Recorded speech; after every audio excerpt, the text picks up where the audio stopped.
bulan gitu kan. Dalam riwayatnya dikatakan seperti antara San'a dan Ailah, ya, dua kota yang sangat jauh jaraknya, lebih dari 1000 kilometer. Maka itulah hak haud Nabi SAW. Dan beliau mengatakan juga sesungguhnya gelas-gelas minumnya atau canteng-cantengnya itu sejumlah bintang di langit. Siapa yang minum seteguk maka tidak akan haus selamanya.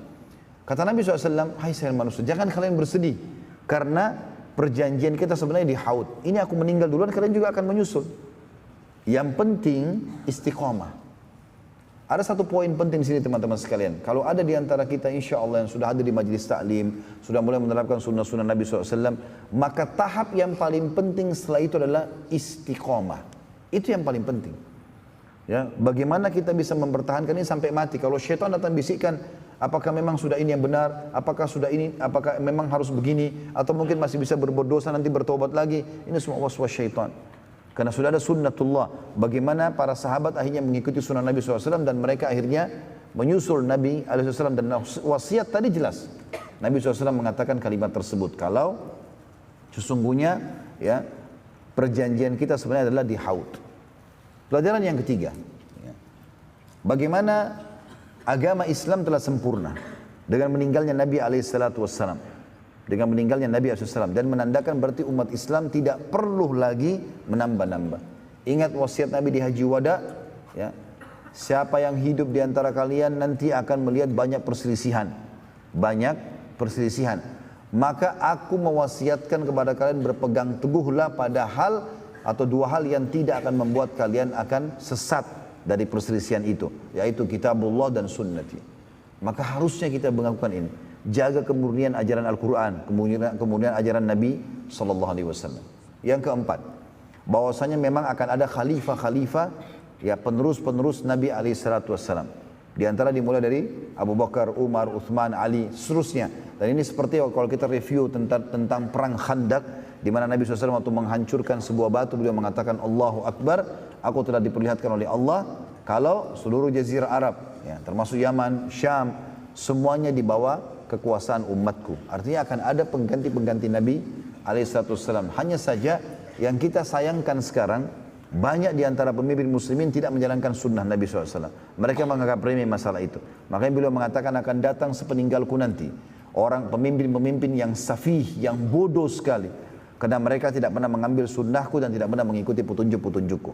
Sejarah sudah mencatat bahwasanya Khulafaur Rasyidin menerapkan sunnah Nabi SAW. Umayyah, Abbasiyah, terus saja mereka menjalankan sampai ke Uthmaniyah. Di masa-masa kejayaan mereka coba menerapkan Al-Quran dan Sunnah, dan akhirnya atau Islam, akhirnya Allah SWT berikan kejayaan. Dan kapan mereka meninggalkan itu, maka terpuruklah kaum muslimin, ya. Dan ini kembali kepada ajaran Nabi SAW. Kemudian yang terakhir teman-teman sekalian, janji Allah benar dan pasti akan terjadi. Termasuk masalah lahirnya kita, meninggalnya kita, semua takdir Allah SWT harus diyakini tentang kebenarannya. Termasuk dengan adanya kehidupan di muka bumi ini, kita bisa melihat satu sama yang lain, kita bisa menghirup udara, kita bisa merasakan makanan dan minuman, dan di satu sisi kita juga bisa merasakan kesusahan dari sakit, dari gangguan orang dan seterusnya. Ini semua adalah sunnatullah yang menandakan memang ada kehidupan lagi di sana, di akhirat, yang juga akan menjadi kenikmatan abadi bagi orang beriman dan akan siksaan yang abadi bagi orang-orang yang kafir. Maka peganglah firman Allah SWT, wala tamutunna illa wa antum muslimun. Jangan meninggal kecuali dalam keadaan Islam, ya. Dan ini insyaAllah penutupan bahasan kita tentang sirah Nabawi. Dan insyaAllah besok subuh kita akan mengambil atau membaca pertanyaan-pertanyaan insyaAllah. Dan akan kita bahas panjang lebar masalah pertanyaan tersebut, terutama yang berhubungan dengan sirah. Kalaupun tidak, saya coba review lagi malam ini. Kalau masih ada beberapa poin yang tertinggal, insyaAllah akan kami sampaikan di esok hari nanti. Mudah-mudahan semua pertemuan kita yang sudah kita lakukan ini selama beberapa tahun, ya, berjalan, bulan demi bulan kita mengulangi materi sirah ini akan memberikan pelajaran kepada kita. Dan saya tetap mengajak teman-teman sekalian, mungkin pelajaran yang saya sampaikan ini saya sudah mengulanginya lebih dari sekian puluh kali, lebih dari 50, bahkan mungkin sudah, ya, ratusan kali. Tapi subhanallah, setiap kali saya ulangin, saya selalu mendapat pelajaran baru. Maka ulang-ulangin sirah teman-teman sekalian, karena itu menambah keimanan kita. Sebagaimana saya ingatkan di awal pelajaran sirah kita, dia akan memperkenalkan kepada kita tentang pribadi Nabi SAW. Dia akan memperkenalkan kita tentang sebab-sebab turunnya ayat Al-Quran. Dia akan memperkenalkan kepada kita tentang sebab penyebutan hadis. Dia akan memperkenalkan kepada kita tentang siapa sebenarnya orang-orang kafir, memperkenalkan kepada kita siapa sebenarnya orang-orang munafik, bagaimana menghadapi mereka. Juga memperkenalkan kepada kita tentang kebenaran agama Islam yang kita anut ini, yang akhirnya kita jadikan sebagai pegangan hidup kita. Allahu a'lam. Ini insya Allah bahasan kita.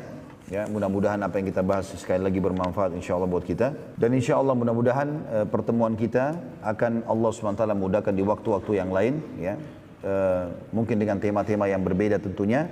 Dan insya Allah saya sudah menyusun setelah sirah ini, kita akan bahas tentang Khulafaur Rasyidin dengan izin Allah SWT. Kisah Abu Bakar dengan panjang lebar, kisah Umar dengan panjang lebar, kisah Abu Umar, Uthman, Ali dan seterusnya. Dan insya Allah saya sudah mengatur sebuah materi, mudah-mudahan Allah mudahkan. Saya akan membahas juga seluruh khulafa yang ada di Umayyah, seluruh khulafa yang ada di Abbasiyah dan seluruh khulafa yang ada di Utsmaniyah. Ya, dan ini insya Allah membutuhkan waktu dan juhud yang sangat banyak. Tapi taufik dari Allah SWT kita tidak tahu. Ya, mudah-mudahan Allah memudahkan semua itu karena kiprah-kiprah para khulafa ini datang dan sangat besar yang perlu kita pelajari dari bahasan-bahasan ini. Baik, ini insya Allah bahasan kita teman-teman dan kita ketemu besok subuh insya Allah. Baik, begitu saja teman-teman sekalian, semoga bermanfaat. Subhanakallahumma bihamdika asyhadu an la ilaha illa anta astaghfiruka wa atubu ilaik. Wassalamualaikum warahmatullahi wabarakatuh.